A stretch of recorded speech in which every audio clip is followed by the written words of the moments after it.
ہمارے زمانے میں مسلمانوں کے مسائل حل کرنے کے بارے میں بہت سی باتیں ہو رہی ہیں، اور ظاہر ہے کہ تاریخ کے جس قسم کے وقفے سے ہم گزر رہے ہیں، جس قسم کے حالات سے اس وقت مسلمان گزر رہے ہیں، اور مسلمان ہندوستان میں نہیں خالی بلکہ پوری دنیا میں، یہاں تک کہ ان ملکوں میں بھی جن میں مسلمانوں کی حکومت ہے، ان میں بھی مسلمان جس طرح کے حالات سے گزر رہے ہیں، تو اس میں مسائل کی تعیین کے مسئلہ کیا ہے، پھر مسائل کا حل کہ اس مسئلے کو ہم حل کیسے کریں، اس کی باتیں ہونی ہیں اور ہوئی کرتی ہے، قدرتی بات ہے۔ اور اس میں الگ الگ اپنے اپنے انداز سے سوچنے والے سوچتے ہیں، بولنے والے بولتے ہیں، اور ہم ان میں سے کسی کو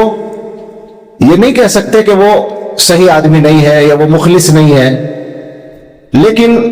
اتنا کہنے کی ہمیں گنجائش ضرور ہے کہ اس کی رائے میں اگر کوئی غلطی ہے تو ہم بتائیں۔ ہماری بھی رائے غلط ہو سکتی ہے، ہم پر وحی نہیں آتی، لیکن قرآن و حدیث کی روشنی میں اور 1400 برس کی تاریخ کی روشنی میں جو کچھ ہم سمجھ سکتے ہیں وہ ہمیں کہنا چاہیے۔ تو ہو یہ رہا ہے، میں نے جملہ کہا نا کہ مسئلہ کیا ہے یہ متعین کرنا، اس میں الگ الگ رائے ہیں اس زمانے میں، اور ظاہر ہے کہ کرنے کے کام تو بہت ہیں۔ یعنی کوئی آدمی یہ کہے کہ صاحب مسلمانوں کے اقتصادی حالات پر محنت کرنے کی ضرورت ہے، کاروبار پر، تجارت ملے، ان کو ملازمت ملے، بالکل ٹھیک ہے۔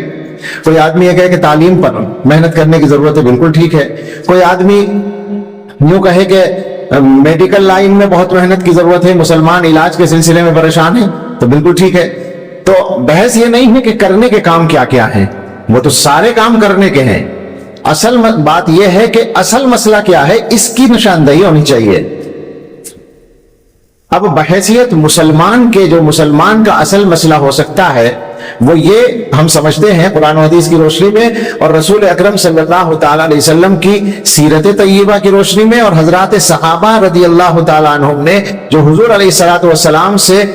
شریعت کے مزاج کو سیکھ کر آگے بڑھایا، اس کی روشنی میں ہم یہ کہہ سکتے ہیں کہ مسلمانوں کا اصل مسئلہ ایمان ہے، ایمان پر جینا اور ایمان پر مرنا، یہ اصل معاملہ ہے۔